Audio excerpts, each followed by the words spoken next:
Уважаеми приятели, бих искал да изразя отношение по темата, публикувана в DIR.BG, отчети руските войни за 3 марта.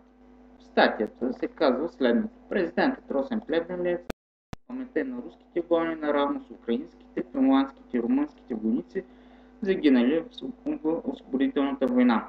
Само преди година Плевнелиев пропусна войни и понесе значителни критики от българската общественост. Ситуацията е доста деликатна и около отношенията между Украина и Русия и позицията на България да подкрепи санкциите срещу правителството. Моята лична позиция е, че България не следва и не трябва да изопачава история. Ние сме приятели на Русия, ние уважаваме Русия, уважаваме това, че благодарение на нея дължим собствената си свобода.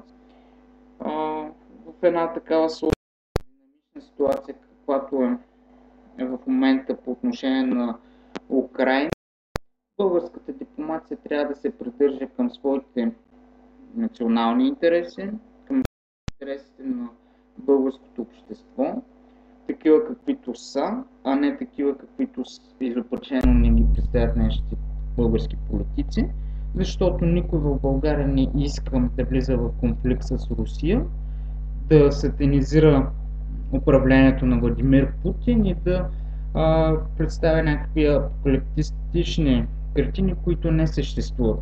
В тази връзка е много несправедливо да се правят всякакви опити за изобачаване на българската история, да се заема страна, тъй като в краткосрочен план дори да дават ефект една такава позиция, то в дългосрочен план ние рискуваме да загубим един приятелски настроен към България народ, какъвто е руския.